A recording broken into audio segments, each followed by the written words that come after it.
রায়গঞ্জ থানার অন্তর্গত বীরভূম অঞ্চলের পারধাহাট ও পারধা প্রাথমিক বিদ্যালয় সংলগ্ন এলাকায় অনুষ্ঠিত হলো এক ধর্মীয় অনুষ্ঠান। সূর্য ধর্ম যোদ্ধা কমিটির উদ্যোগে আয়োজিত এই 2 দিন ব্যাপী সনাতন ধর্মীয় সমাবেশে গীতা পাঠ ও ভক্তিমূলক সঙ্গীতের আয়োজন করা হয়। অনুষ্ঠানে স্থানীয় বাসিন্দাদের পাশাপাশি দূর দূরান্ত থেকে আগত বহু ভক্তের উপস্থিতিতে এলাকা মুখর হয়ে ওঠে। ধর্মীয় আচার অনুষ্ঠানের পাশাপাশি এলাকার মধ্যে প্রসাদ বিতরণ করা হয়।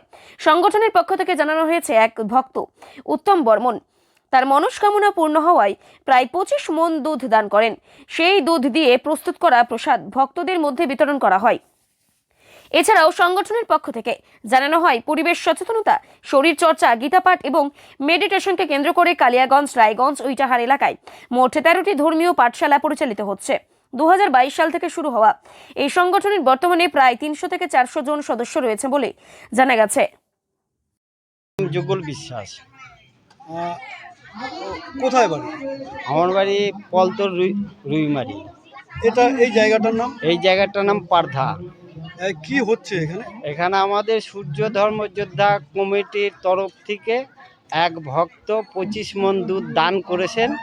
ওনার ওই 25 মণ দুধের আমরা সত্যনারায়ণের পূজা করে ওই প্রসাদ বিতরণ করব আজ। গতকাল পূজা হয়ে গেছে সত্যনারায়ণের, আজ প্রসাদ বিতরণ।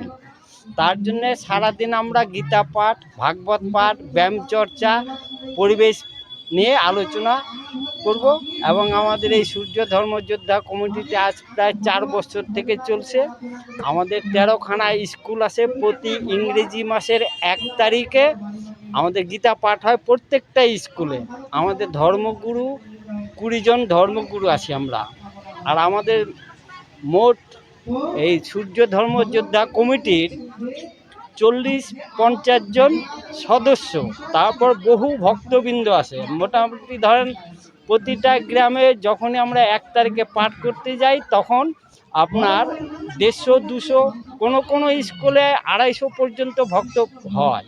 তো এই ভক্তদের সম্মুখে আমরা আমাদের যে গীতার মূল বস্তু, সেই বস্তুগুলো আমরা প্রকাশ করি।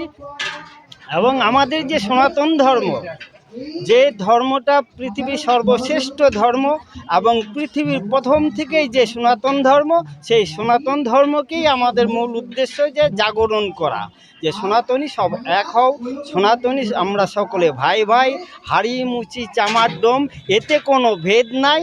তাই আমরা এই সূর্য ধর্মযোদ্ধা কমিটির থেকে গীতা পাঠের আয়োজন করেছি। প্রতি ইংরেজি মাসের 1 তারিখে আমাদের গীতা পাঠ হয়। মানে গীতা পাঠ কে করেন? গীতা পাঠ আমাদের ধর্মগুরু আছে।